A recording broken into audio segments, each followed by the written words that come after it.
All right, so we got a good one coming up tonight. This one's been in the works for a while. Initially made contact with this fantastic lady over a year ago, and we've been working on a date and working on a time, and things have finally come together, and we're so pleased to have her. I'm not going to get into any details right here. I got to leave the suspense building a little bit, but we're going to talk about some fun stuff, but we're also going to try to bend her ear on some kind of confrontational, maybe. What word should I use for that? Controversial. Yeah, controversial topics in and around the NHL right now. Hot button items. So you're not going to want to miss this. Again, big thanks to PHG Sports.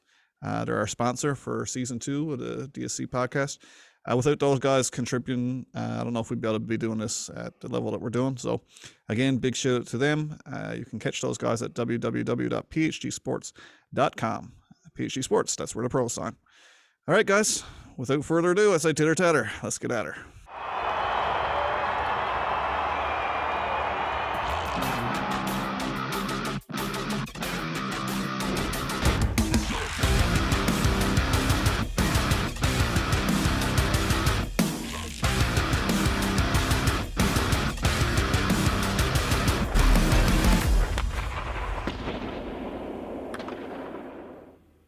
Okay, folks, welcome to another episode of the Deke Snipe Silly podcast. This evening, we're joined by a fairly famous Canadian now, and we'll talk a bit more about that. She started off as a musician, actually, from what I gather, had musical aspirations and quite a singer. I first stumbled on to Tara when she was on Rockstar in Excess. Fantastic job there, of course. Lost track of you for a few years because we're East Coasters, and Tara spent 5 years working at breakfast television out in Calgary with City TV. But for the past 8 years, which I can't even believe when I looked to find out how long she's been doing this, it's 8 years with hometown hockey alongside, of course, the iconic, legendary Ron MacLean. And of course, in 2020, she was named as host of a new, I guess you call it a docuseries, Top of Her Game with Tara Slone. So, yeah, we have probably, I'm going to go as far as to say, one of the most recognizable personalities in Canadian sports media, the talented, intelligent, incomparable Miss Tara Slone. Welcome to the show, Tara. That's ridiculous, but it's pretty close, I think. No, I mean, listen, I'm fortunate enough to be part of a national broadcast that is, I guess elevated my profile to some extent, but there are far more accomplished and notable people out there.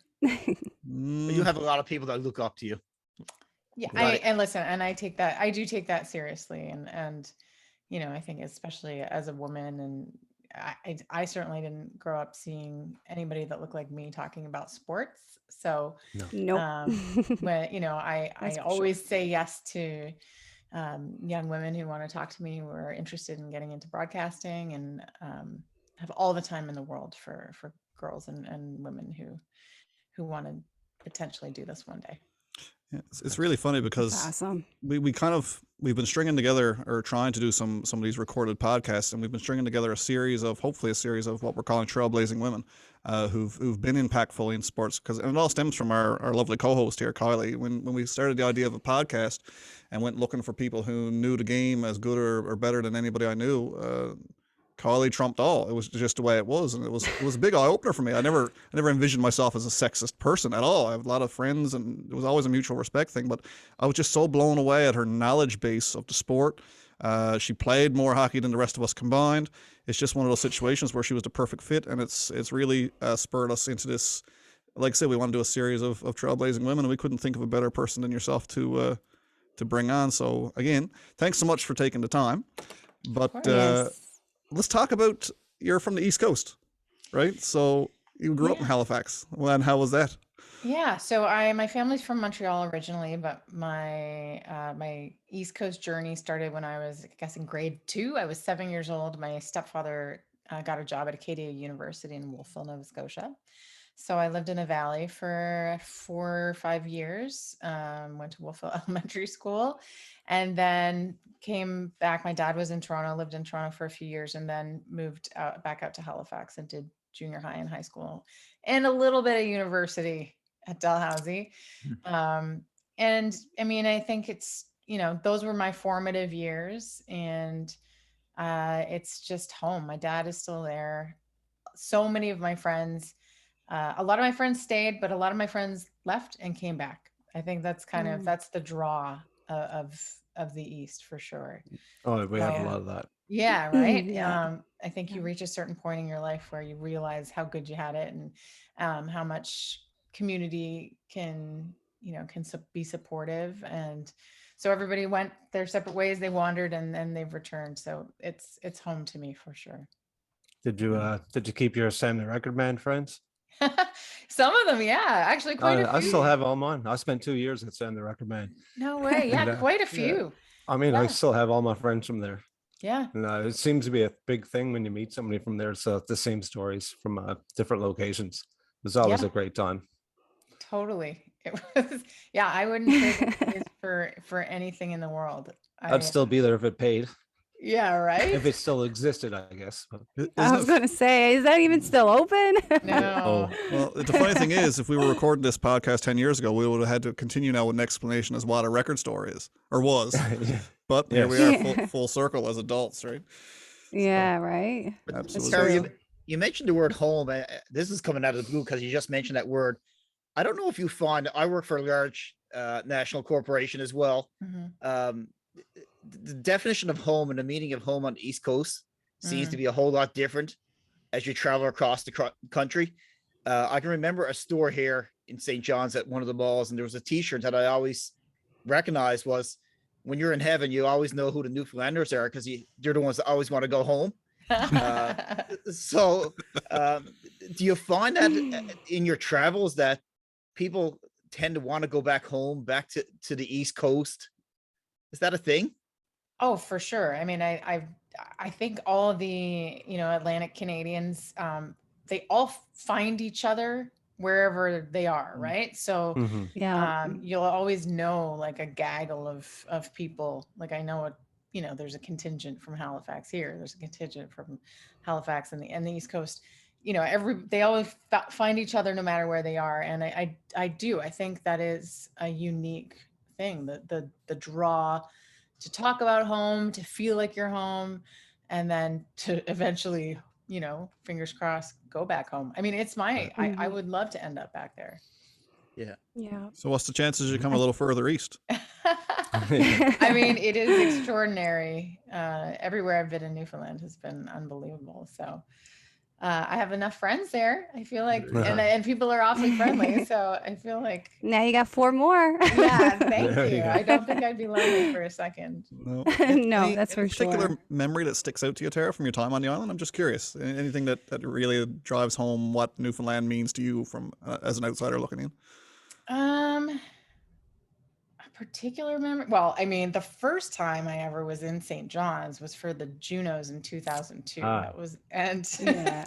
this is not related to Newfoundland. This is related to the Junos. But I remember pulling into the parking lot at whatever hotel we were at, and I saw a minivan just in front of us, and then I saw somebody from Sum 41. I think it was Derek, who's I think now sober, but Derek Whibley, the lead singer of Sum 41, like lead out the door, throw up, and then get back in. So that was my first introduction, but that wasn't Newfoundland specific. That was just welcome to the Juno No, that- Awards. That We've sounds all about done right, though. He's probably the first George person, Street's pretty close. first person to ever throw up in St. John's, right? No. Oh my I just goodness. think, well, I think one of the most special things ever is when we did Rogers Hometown Hockey in Mount Pearl, and we had Bob Cole with us. Mm. That was, Yeah. I mean, like, and it's so easy for me to say it. Like everybody is lovely there. People are just so kind and sweet and hospitable. And I'm really sad that we didn't get to tell Gander's story, even though I think the world knows it, but I think we would have, done it in a slightly different way for hometown hockey, and fingers crossed we get there eventually. But, Bob Cole is, he's a legend and in his own, he's got his own place on Legends Row. And I think to watch him reminisce about his early days at the regatta to reminisce about his early days calling games. That, and to sit beside him, I think he's so sweet and kind and makes you feel comfortable. But I definitely had a pinch me moment. I actually ended up sitting beside him on an airplane accidentally once. We were heading to Edmonton. He was flying from St. John's, but through Toronto. And I just got seated beside him and we talked for the whole trip. And he helped me. Or he asked me to help him do like his, work on his lines for the Edmonton Oilers game. And then he had a CD Walkman, whatever, Discman, I guess they were called. He still had one. And he was like, playing music for me. And so that stands out for me for sure. That sounds pretty special. That's so good. I love the Bob Cole references too, because we don't always get them on the show, but when we have guests on, every once in a while there's a Bob Cole story, and it's just everyone goes, Bob, yeah. He's just that kind of guy. Yeah. I mean, every time before the hockey game, and you can hear him from United States to Newfoundland. Every time it's just like, yes, because a lot of times we're forgotten about over here. They'll say, coast to coast, BC to Nova Scotia. It's like, hello, right? Like, we're still here. So didn't float away. Not yet. Didn't break off. Well, we did, but you know what I mean? We're still connected somewhat, I suppose. But we're along the way. Yeah. Too funny. I got to ask you now, Tara. So you're working for breakfast television. I mean, it's a good gig. There's no two ways about it. That's a big deal in Canada, no matter what coast you're on. But you get to call. Obviously, I guess I don't want to put words in your mouth, but I'm going to assume that there was some lead up to it. But you get to call that you've now got the opportunity to come work with hometown hockey alongside of a national treasure in Ron MacLean. How did that come about, and what was your reaction to that? So when I was working at Breakfast Television, it's part of the Rogers family of stations. So Rogers owns City TV. Rogers also owns Sportsnet. So I was lucky enough to start to, move into the world of sports while I was doing Breakfast Television. I was doing, provincial curling championships and junior hockey with the Calgary Hitmen and bobsleigh. Like I would just, I did a soccer game. Like I was doing whatever I could do to get involved on the Sportsnet side. And so I'd already made some relationships with the people at Sportsnet. But I really remember, when it came down the pipe that Rogers had landed the NHL deal, this big $5 billion deal, 12 years. And they had this like little description of this new project called Hometown Hockey. It wasn't very thorough, but it's like, we'll travel from coast to coast, as you said, telling the stories of all Canadians in conjunction with an NHL game. And I thought, I'd been racking my brain for a couple of years, like what would be a good fit for me with Sportsnet? What do I want to do? And really it was as soon as I read that I thought, I think this is something I would like to be involved in, because, for me, I'm not an analyst. I don't, I being a rinkside reporter didn't seem to be exactly up my alley, even though I do enjoy doing that, but it's the storytelling, right? It's the people. Yeah. Like I enjoy people. And so I wrote a letter actually to the president of Sportsnet. Wow. And I still have it on my, I haven't read it in a long time, but I have it on my desktop. Oh, well done. And I think I just said, this is why I think this is the project for me and why I would be a good fit. And so he passed my name along to the executive producer. And eventually I was sort of set up on this weird blind date with Ron. Both of us, I was in Toronto for a visit, and both of us thought that we were meeting with the producer. And we both went to this Starbucks and we, said hi, and we're just kind of waiting there. And it was just the two of us. And so we didn't talk about hockey at all. We talked about music, I think, the whole time. Because I think he's as big a music fan as anybody. So we just talked. We got along famously. I saw him again a couple months later. He was out for the Calgary Stampede.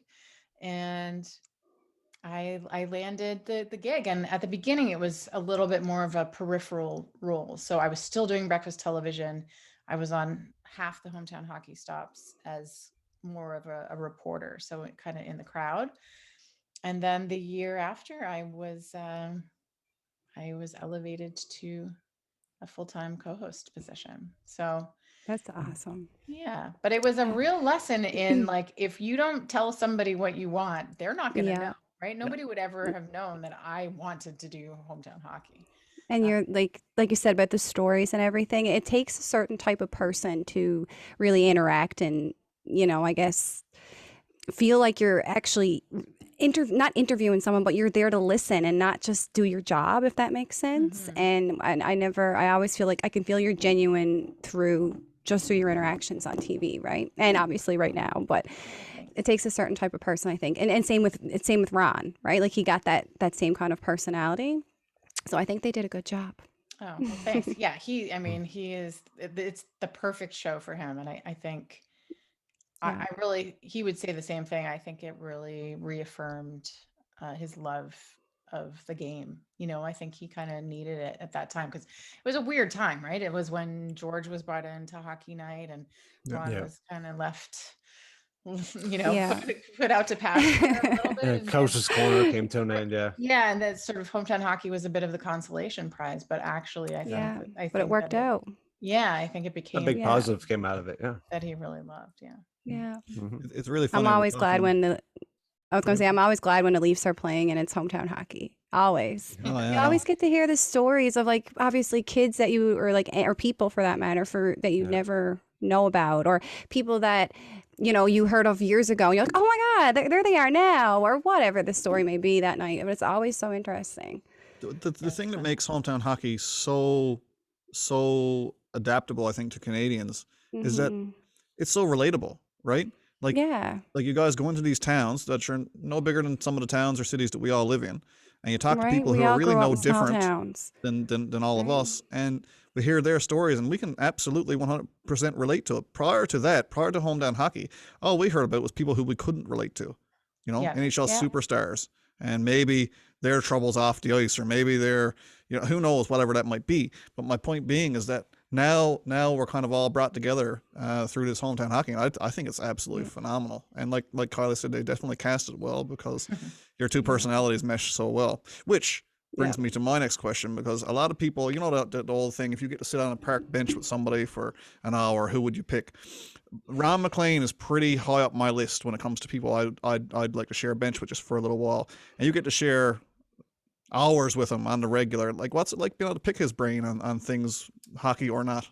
Because, I mean, for me, when I'm listening to Ron on TV, if you're not paying attention sometimes, you're going to miss it. You know what I mean? For sure. And sometimes, I mean, he'll go somewhere and I'm like, where are you going with this? Where are you? I've noticed it. Yeah. But then he'll tie it up at the end with, a perfect little bow. I'm like, I can't believe you wove that story together. I mean, how much time do we have? It's hard to encapsulate like what it's like, but I think Ron is just, he's a professional broadcaster. So he's the best at his craft. But I think what makes him really good at his job is the fact that he's genuinely curious. Like, we go into, an arena to do a puck drop and everybody stops him and I have to pull him away. I'm like, we have to go. Because he really wants to learn about everyone and talk. He's like a sponge. He loves to soak in information. He retains it all, which is the crazy thing, right? No, like it's what he possesses in terms of his photographic memory is just, you can't learn that. But he's just like a sponge. I think he thrives on this reciprocity, like the energy exchange between people. Obviously we talk about hockey sometimes, but we're not so much about the breakdown of the game, but he loves to talk about it, right? Like he loves when we have our 3 stars kids at the end of the show and he'll talk about like there's, stick curve, or if somebody's, a young officiant, like a referee or a linesman, then he gets really excited. Yeah. And he loves, he's a great people person. He loves music. Like, so that's another real common, theme for us. We exchange a lot of music, and He's obviously become a really, really dear friend, and we work really well together. Like we collaborate on the show's content, and what sort of serves the story the best.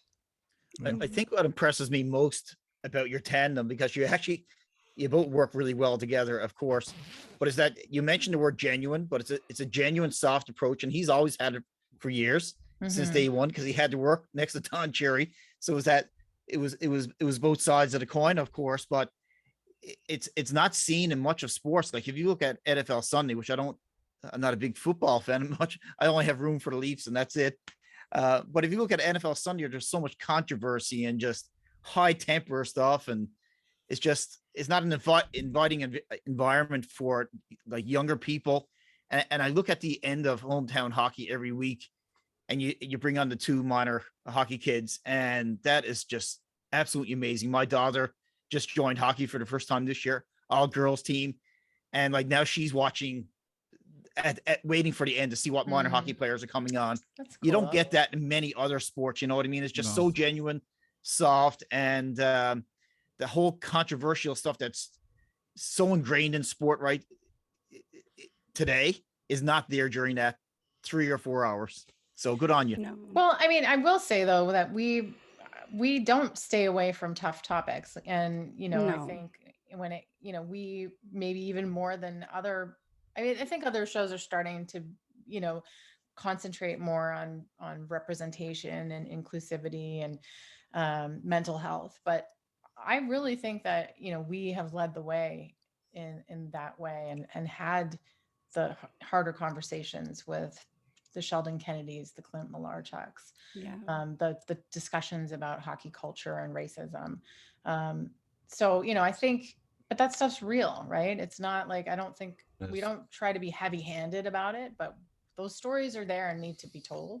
And so, we don't shy away from them, but for sure, we're not boisterous. No, It hits you over the head style. not in your face. No. Well, I think that's the perfect time to segue into something that caught my eye just recently. I might have even been from your Twitter. I can't really remember. I did save the clip. I had to look it up today, but it was a snapshot from the Hockey News. I think it was the Money and Power issue where they named you as what was it? Let me look it up. I got it right here. So Sloane's voice has gotten stronger and louder each year. She's not afraid to speak her mind on social media about the rights of women and other marginalized groups in sports. Her interview series, Top of Her Game, showcases the journey and accomplishments of impactful women across multiple sports. Again, for a 2 or 3 sentencer, that pretty much summed it up for me, because nothing since the pandemic came in, nothing has really impacted me like your statement on hometown hockey after the Kyle Beech. I don't want to call it a fiasco, because it's not. It's that whole breaking of the news. Because very often my intermission time, when I'm in the intermission, is my time to kind of sit back and relax, chill out, because I'm high tempo during the game, and I just need that. Let's just slide back in.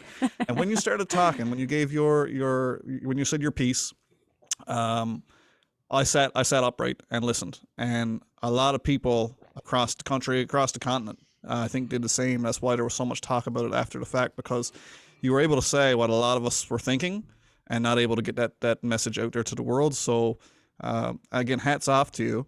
But I wanted to see just how much further you think the league needs to go, and in what direction in regards to these things. Like you mentioned very early on in that I call it a speech for lack of a better word, but Black Lives Matter, racial injustice.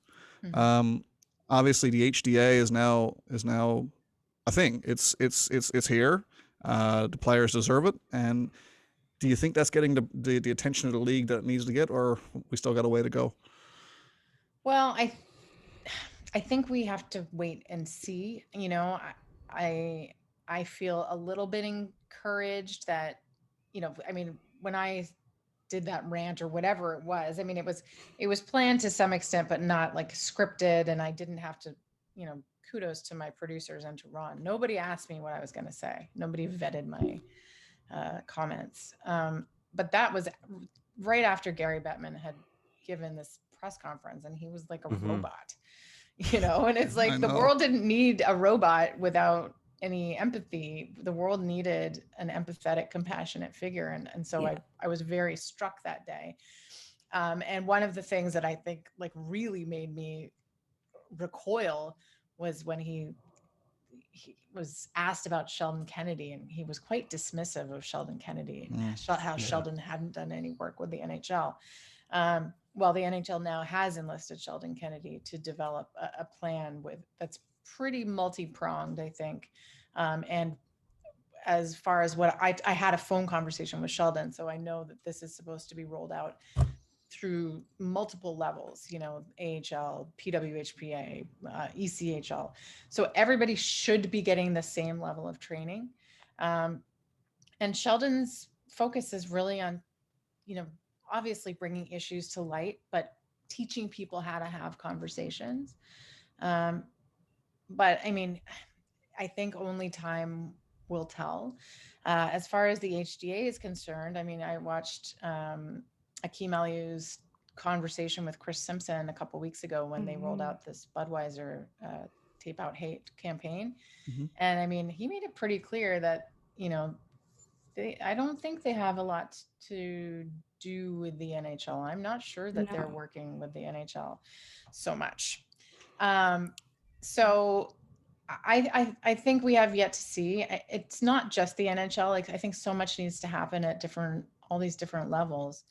But even at the minor hockey level, like when you're prioritizing winning over taking care of your colleagues, your teammates, the end result is always going to be this.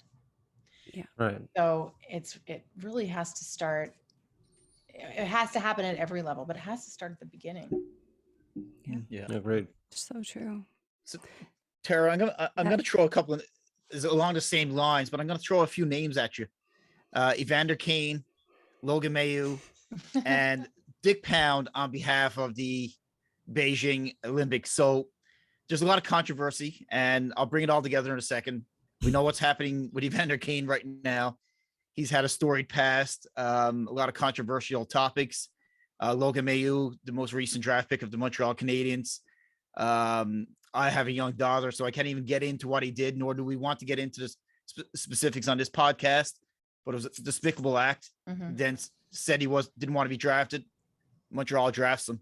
And then it's the Olympics. I'm going to read you a quote that Dick Pound was asked recently in terms of defending giving the Olympics to China, who has so many concerns around human rights. And here's his quote: when we award the games to a country, we don't do it as an indication we support the political objectives of that country. It's done on the basis of the importance of the country as a sporting nation and its ability to organize the games at the level the world now expects for an Olympic Games.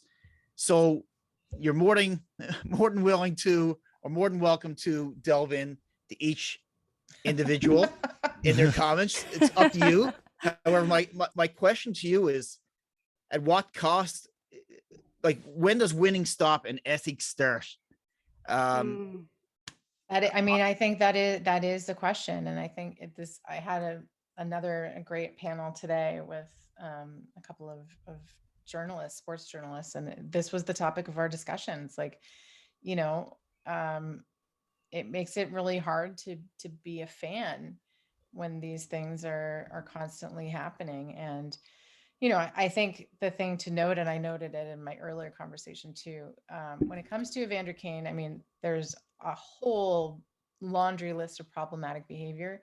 I do think as a human being, I mean, I think it's important to remain compassionate and empathetic. And, it's important to note that Evander is a Black man in a white man's sport. And I don't think I am making anything up when I say that Black players are more likely to be labeled as problematic or troublemakers. Like we see it with Josh Hosang. We just see it. We see it with Akeem Aliou. We see it all the time. So, there's probably Kadri. we see it. And so Too bad. exactly. Too Right. bad. So I think it's hard to kind of separate that to some extent. But then when, there are illegal activities, either alleged or actual, right? We know he faked a vaccine card, alleged assaults, alleged gambling. So this is a long list, and but I think he's going to get another second chance. He will. Yep. So yeah, it's a really complex thing. I mean, the Olympics and awarding it to China, to me, it's unconscionable, truly, at this point. Yeah. I mean, we now, I think the light is being shone a little more on the oppression and the Uyghur Muslims who are basically living in camps, right? It's but I mean, they annexed Tibet, over 50 years ago, and Tibetan children are being forced to learn Chinese, and their culture is being kind of decimated. So it's not new. No. So where does winning stop and ethics start? I don't know, but I think we're nowhere near, unfortunately. No. When it comes to Logan Mailloux, I suspect Jeff Molson did not like that decision to draft Logan Mailloux in the first round. And we have a full regime change in Montreal. So I would like to think things are going to look a little bit different there ethically. Yeah, if they decide like what they're going to do about it now, are they just going to keep going the way it is, or are they just going to really take action going forward and try to redeem anything? I'm not sure, but I think with the ethics and winning, I mean, it's all got to do with money. Exactly. And that's going to be hard to beat. But it's a whole winning atmosphere as well. And for us, all four of us around here tonight are Leaf fans. Like, it's all about the money there. Yeah. I've been pitching Evander Kane to the group here for weeks, because take away the intangibles and some of the antics that he's allegedly done. He's exactly what the Leafs need right now. And we want the cup so freaking bad. Am I willing to deal with part of that to get a cup? No. If you can play defense, I maybe. And I don't know. What's that?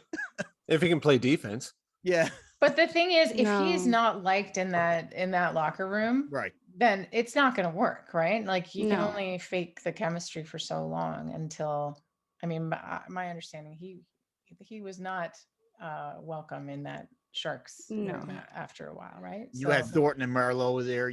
I guess two of the boys were there at the same time.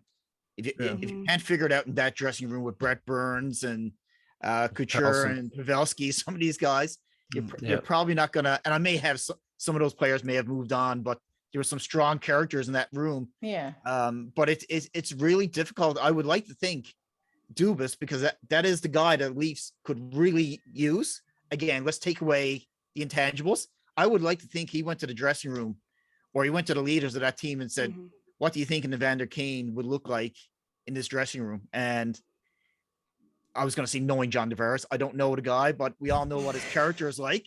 I think he would. I think he would say, "Hell no." Right. Yeah. I agree. And that's clearly not something Connor McDavid. But sorry.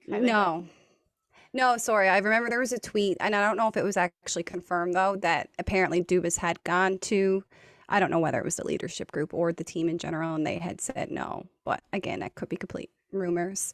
Yeah. So I'm not sure. So that's something. But like I said, they would, and I believe that they have more integrity than that. So I think he doesn't deserve another chance, in my opinion. He's had like 7 chances, and that's enough. That's it. There's so many. What. Yeah, it's a very privileged position he's been in to have this many chances. It is. So at a certain point, it's hard to, you can feel bad for him as a human, but it's probably enough. I wanted to bring up, because there was something that came out today about another Barracudas player or something who had been suspended for a racial slur or something made in game. And I was just like, isn't that where Evander just came from? Like, it's just, I feel like there's an issue going on over there for sure. Now, not to say that it's anything to do with Evander Kane, and I don't even know what actually happened, but I believe it was a gesture. Not good. Was it? Yeah. It was a gesture. I mean, 30 games. He got 30 games. I think that's something. Wow. But I think leagues have to move to either, 1 strike and you're out, there has to be zero tolerance at a certain point. Yeah, That's right. at yeah. this I'll look point. at that risk reward type of thing. And like, why are the NHL or any sports league in general worried about one individual player when it comes to something like this? Throw the book at them. Yeah. Like 30 games, I shouldn't say I was impressed, but it's a lot more than other players have got for similar taunts or insults or demeaning things. Just throw the book at them. Like, one player does not have that much of an impact in the AHL or on that particular team. Yeah. Like, it's ingrained into those individuals. Just Yeah. be done Bye. with them. Bye, Felicia. Bye. as Yeah. they say. Yeah, You know what? exactly. If you're in a big corporation outside of the sports industry, in the company that I work for, if I ever mention that, I will never Oh get my another God. job in that industry again. For No, sure. no. Yeah. That's a great point. Yeah. There is no other workplace where that would be tolerated. It's No. not like No. you take an unpaid leave of absence and you're welcome back at any point. No, you're done. right? Yeah. Yeah. Yeah. No, Yeah. your career is over. Like that, it is what it is. You made the mistake, and now you have to pay for it. And that's Oh. why I feel it's so unfair for Evander Kane, because he's had so many at this point, so many chances. Whether those were actually proven, whether he was guilty or not, I mean, those stories didn't just get made up out of nowhere. So, He's not an angel. but anyway, But it leads us to the discussion as to, at the end of the day, what is a GM paid to do, right? Is he paid to construct a hockey team that's going to win a Stanley Cup because that's what the owners want, to generate that income, or is part of the GM's job to keep the social aspect of a fan's attention at the forefront as well, and develop icons or role models, as well as have a winning hockey team? Like, is that an actual priority to GM, and should it be? And should we as fans be worried about the off-ice antics of a player who plays in a sport that we watch for entertainment? Those are questions that I always toil with in my own mind, because trust me, I'm on the same page as the rest of you guys. I think this is absolutely ridiculous. But if you're sitting in the hot seat as the general manager and your job is on the line, if you don't put a winning team on the ice, are you worried about Evander Kane's gambling problems? and that's the issue, though. Right? So, Yeah. I mean, I think the answers are going to be all over the place. Some fans Yeah, want to, bury their head in the sand and not worry about that. And you're right. When it all comes down to dollars, like, there are a lot of GMs who would just worry about the construction of the team and winning. But I do think that there are people of greater, moral character. And I do think also that there are sponsors that are starting to care more and more about these things. good. So, I got a message from somebody at Scotiabank, actually, after my hometown hockey rant. I'll just call it rant for lack of a better term. And they texted me and they said, I want you to know that we as a sponsor take this very seriously. So, Good. I do think that there's going to be, hopefully there's a shift, and it's going to come from where the dollars are coming from. And when sponsors start saying, listen, if this organization doesn't conduct itself differently moving forward, we're going to pull our money, then that's the money. Yeah. So it comes so back to true. the money, though, at the end It of the does day. It sounds Yes. cold. It sounds cold to say it's going to change when it's bad for business. But it's true. Well, but I mean, I at do this think point, they're doing it for the right reasons. Yeah. Like, I do. Right. I hope so. I think well, their organizations, name is on it, right? yeah, I think organizations like Scotiabank have these, they have these sort of hockey is for everyone inclusive kind of Mhm. messages. But I think they're legit about it. I know they're a bank, Good. blah, blah, blah. And they were a longtime sponsor of hometown hockey, not anymore. But I think they mean it. I think organizations like Scotiabank and Bauer and a lot of more, social justice focused organizations that are, are helping the league run. Mm. But I think in the past, there were organizations such as that, big corporations, that would send out those messages in support of these demeaning tactics or something negative in the sports world just for promotion. But now I think a lot of these corporations are hiring individuals where it's ingrained in them to be fair and to be not that type of person. So it's probably organically happening, going to the top of the organization, where They truly believe that this is not the right way to do things. And in the business world, there's something called reputational risk. And I work in the financial industry, and we put a value on reputational risk. And it's a real thing. It's just not a fancy term out there. We have every decision that we make, we look at what the reputational risk is of making that decision. And sometimes we say yay or nay based on whether supporting a charity or approving a credit facility or something. It's a real thing. So, and I think that's in all corporations. It doesn't have to be in the financial industry. MLSE, would have that type of analytics and values placed against those things as well. So, but I think the most important thing is you see all these organizations hiring these respectful people who think a lot about these demeaning tactics and want equality and those things. So hopefully that trend continues. Well, got to start somewhere, hey? And I mean, with Kyle Beech's story being, it had to be, unfortunately, that had to happen for it to start, the conversation to start, then, I mean, it is what it is. And we can only, I guess, thank him for starting it. But what's got to happen for the conversation to continue? Because just like constant stories? Yeah. Or like, well, yeah. Do we need a player to come out every 3 weeks with a story? Because just like we talked before the podcast about the residential schools and how that has kind of just, well, it's full on genocide, and it's one of the most repugnant things I've ever seen in the history of the country. It's kind of slipped into the back pages of the news. Kyle Beech's story was everywhere across the globe. It was front page news on every newspaper, sporting related or not, for a couple of days, right? And now it's kind of a footnote to, again, we're back to the trade deadline and things that are upcoming. I just don't see where. I know we talk about progression all the time, and the league loves to drop that word because it makes people feel all warm and cuddly. But I haven't seen it. I want to see something where I say, okay, now that to me makes sense. That is a move that'll help prevent this from happening again. And I don't see it. I just don't. There's more responsive measures than proactive. Oh, and you know what? Like it's unfortunate that it took a Rick Westhead to break the story, because I wonder if that story about Kyle Beech would ever been broken without Rick, and I may be totally naive, would have been broken without Rick Westhead going into that much investigation into that topic. I don't know. Someone else can answer that. Sure. But I think it was a big wake up call for the media. I mean, there was a group, Katie Strang, Rick Westhead, and a couple of, more local Chicago reporters, Chris Pope and a couple of others. But for sure, Rick and Katie really, and Rick primarily, I guess, took it and just chewed on it. And I think a lot of other media outlets recognize that, they didn't, for whatever reason, didn't want to touch it.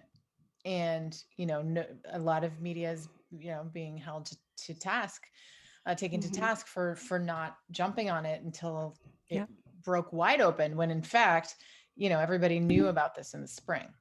Right. So, I think it was quite eye-opening. And I do think that the media has a huge part to play in all of this. And we are seeing it again, same investigative reporters, though. There's this other player who's now in the KHL, Reed Boucher, who's been accused of some heinous stuff with a billet sister.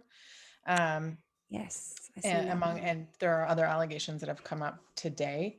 But I think, like the responsibility now, even if you work for Sportsnet and you're a rights holder with the NHL, like there has to be a level of accountability. I think there's always been an element of fear. Like if we talk about this, the NHL won't give us that, or we'll fall out of favor. And it's always going to exist, but I hope that my colleagues will start, to amplify. Not everybody's going to be an investigative reporter. Not everybody can delve into these stories the way that a Rick Westhead or a Katie Strang can. but we can certainly help propel the story and make sure that the NHL or whatever organization it is feels the heat. Feels the brunt. There's a pressure to do the right thing finally. I think we're in a better place now. Like, you know what? As sad as it is, I can see this stuff happening when it did.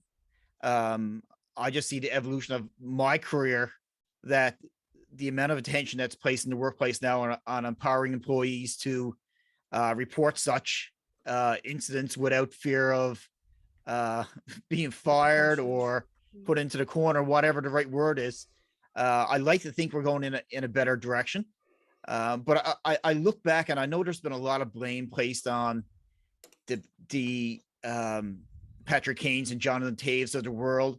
Like, those guys were, correct me if I'm wrong, they were 20 and 21 or 21 and 22 at the time. In a locker room with a lot of veterans, probably a lot of strong personalities, including the coaches and management. I don't know. There was an opportunity for them to be a little bit more vocal. I don't know. I don't feel bad for them, but I can understand me being in that place at that point in time, in that era, being a little bit nervous to bring something like that up. I would like to think youth going forward will feel a little bit more strong and confident to bring those things up, but the right people were let go in the organization, I think. I can't put all the blame on those young guys. Like, they're not far shy of teenagers. No, I mean, I agree to a certain extent, although, they were still leaders then. But I just think it is indicative of the culture as a whole. And again, when nobody's taught, and that's why Sheldon Kennedy's, attention to the ability to even have conversations is so important, because you just, they never learned that.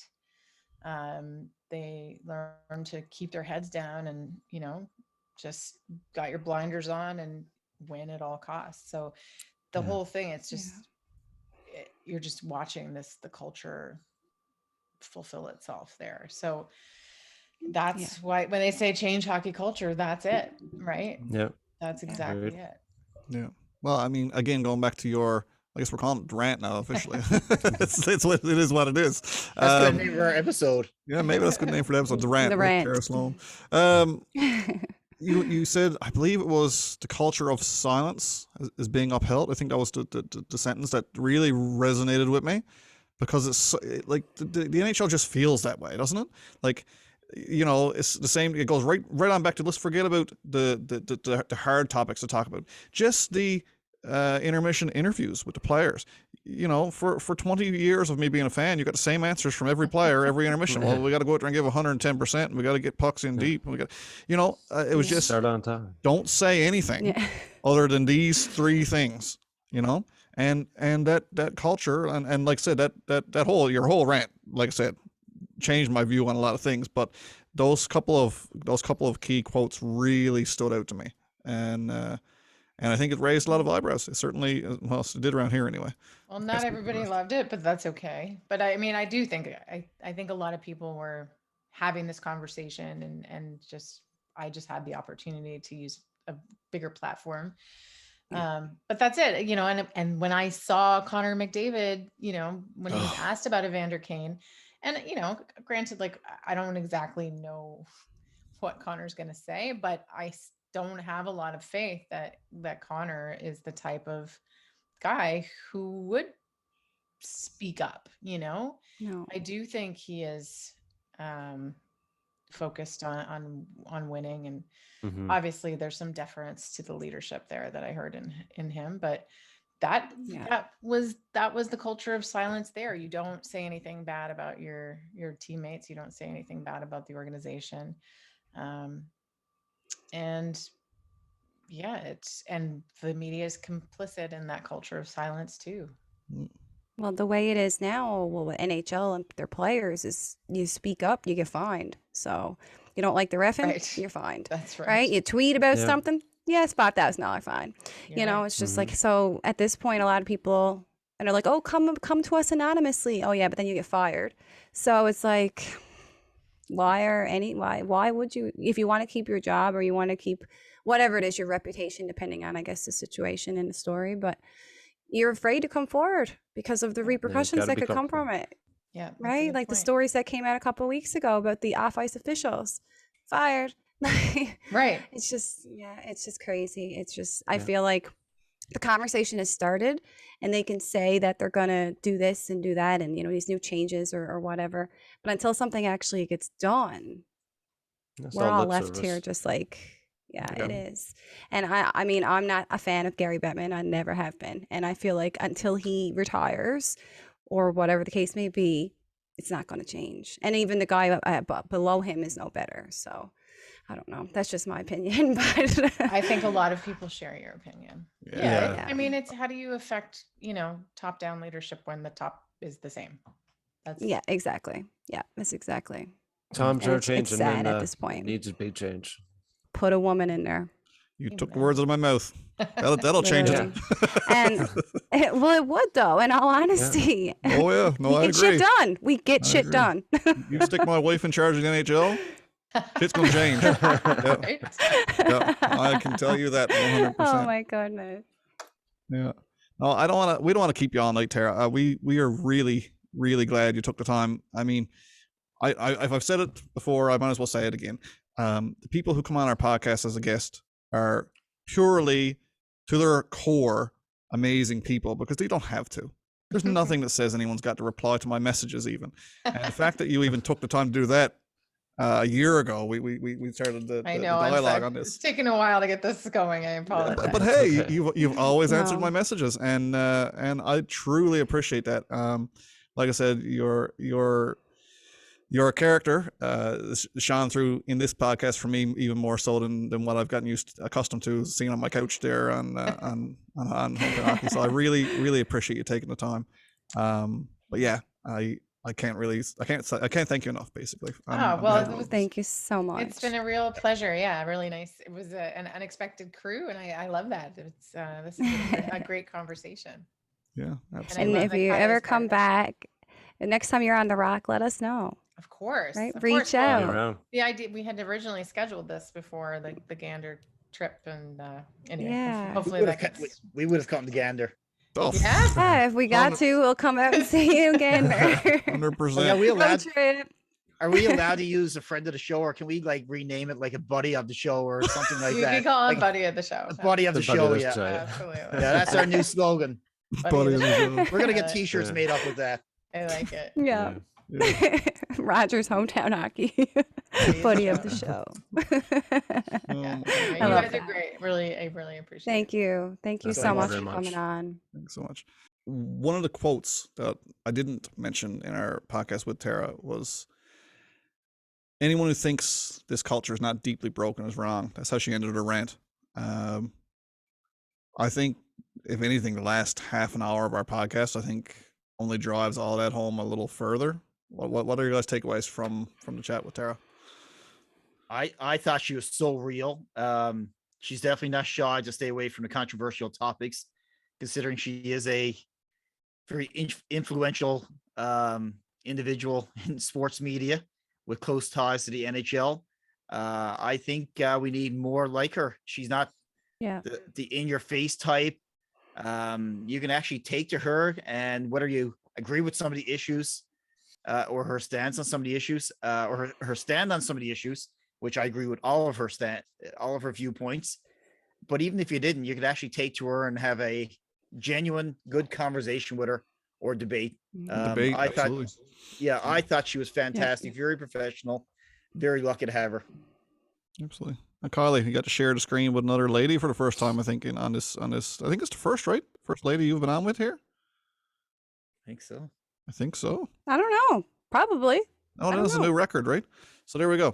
think What are your so. takeaways? From a, I got a question for you, because I would have asked Tara this, but we ran out of time, really. And I'd like to see, after Okay. talking with her, what your response to it would be. So how do you think your fandom as a female hockey fan varies from the fandom of a typical male, in the same demographic, basically, which would be us? I.e., how do these things, as they trickle down, affect you and your fandom, knowing that a lot of it tends to be tailored towards females. Well, when like the Logan Mailloux, however you pronounce his name, like that Mailloux, situation, that one was probably the worst in my personal opinion, just because that poor girl, whether she, you know, made up, because I know I read some of the stories that apparently she had told, like in court or whatever it was, her statement and stuff. And she talks about how, you know, it affected her and now she's depressed and whatever the case may be. She gets to watch him play hockey though and live his life and get paid millions of dollars. And that's the part that pisses me off about it. Mm. And then we don't really know what happened with Evander and his wife. They say she's nuts. They say he's nuts. I think they're both nuts.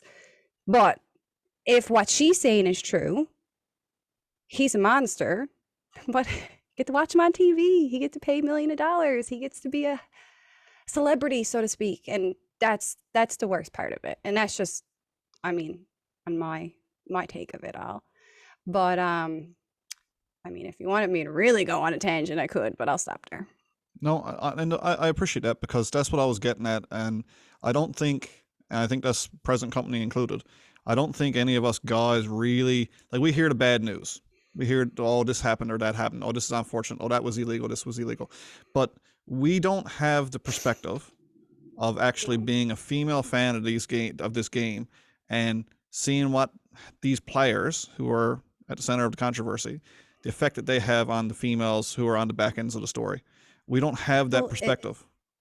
It makes people, like the Jake Virtanen situation, like that young girl, she come out, she told her story, and a lot of people attacked her. And it was like, oh, you wait this long. Oh, it's because he just signed his big deal. And like, no, you know, and that's where, that's why I think as like a female in that aspect, if that had happened to me or to anybody and they see this happening to this person who had come forward, then why would you come forward? Why would you want to get attacked online? Why would you, I mean, quote unquote, ruin Jake Virtanen's life? Like, that's what they said she was trying to do with this fictitious story. Mm. You know, and it's like, instead, how about we support her and call out him for being the piece of shit that he is? I mean, that did happen too, but it was really, really split. Yeah, I remember. So that's just another situation that we didn't even get to, honestly, because the Canucks did the right thing when they completely bought out his contract. Goodbye. See you later. Yeah. And I don't even know if he was like proven guilty or like what had happened with his situation. She told a story. A week later, he was out. So good on Canucks for doing that, because at least it does show some support behind her, and that's what we don't see a lot. It does, but if Jake Virtanen was Evander Kane, would they have done the same thing? That's the question. And that's another thing, right? So, right. I mean, Patrick Kane. Now, again, that's all settled. That's settled outside of court, and apparently, allegedly, she took the deal. So that if you take the deal, you're happy with the outcome. So that's, but that doesn't mean it didn't happen, right? It's true. So Patrick Kane is still one of the highest paid, most adored players in the NHL. But yet here we are. But no, I really want to get your take on that, because after chatting with Tara, it really got to get my gears turning. Because again, we only ever get one female's perspective, and it's nice to get someone else who got a similar mindset, and seeing you guys bounce these things off of each other was probably my favorite part of the podcast tonight, actually. But Chad, what about you, man? What are your takeaways from your meeting? From Tara, like that, the rent, for the time and the place and everything that's going on, having someone like her to use her position, it took a lot of courage to do so. So just really grateful to have the opportunity to talk to her with that, and just to, join in the same fight. And we just hope that more people like her happen and less stories are left to be told. Yeah. Absolutely. Just make it right, and there's nothing left to make right. The unfortunate world that we live in right now, you're always going to have those keyboard heroes, those anonymous folks online that are just there to cause controversy, and they're probably against the views of most, what I'm going to call normal people, or most views of civilization. But it's going to take women like Tara Slone to come out and be that voice that hopefully it helps these folks that are not in the public eye, that unfortunately when they do come up against an incident or harassment or whatever, that it's going to be a little bit easier. But you're always going to have those keyboard heroes. It's impossible to get away from it. That's why, even going back to the Blackhawks and the Kyle Beech situation, like how much of a reputation hit did the Blackhawks take? The fact that they dragged that out through a court process or a hearing with Kyle Beech. Yes, they have some kind of settlement, but they never really, I don't know if their messaging was really clear as to that they took responsibility on this. They tried to brush it under the rug. Well, They wanted it to go away. I will say that after the initial investigation was done, and Blackhawks ownership sat down and done I did on like an hour YouTube video that was released, or media availability, or whatever you want to call it, with the lawyer and with the owners. The ownership and the report, which was third party, unbiased report allegedly, found that ownership had no idea, none whatsoever. This was all GM down kind of situation, and again, the owners were no actors. They're very, very rich billionaires, but they were disgusted. And so I don't think, while I do agree with Tara's quote unquote the culture being broken, I do agree with that wholeheartedly. I still do think there are some good people in this league who could fix some things, but like we said, they got to start from the top. It's there, and that's what's got to happen if we want to stop hearing about this stuff. I guess to a point, you can't eliminate monsters from the world, and they're going to creep into organizations. But it just seems like our reaction and the league's reaction to these monsters isn't what it should be. In all honesty, though, like how does that get changed? You know what I mean? Like I'm sure there's probably like a board of directors that would vote, I guess, to replace Bettman. But board of governors. I feel like, board of governors or whatever. But I feel like it's still this old boys club, and he's the lead runner of it. Yeah, money. He makes money. He's there for business. Oh, listen, he's made the NHL. He's made the NHL a lot of money. No doubt. No doubt. He's done a good job. You don't hide that either, right? There's a million things that he's dropped the ball on that he could have done. Like, just the simple scheduling things. Like they schedule 6 games on a day that there's like, the first day of football. Like who the hell is watching hockey?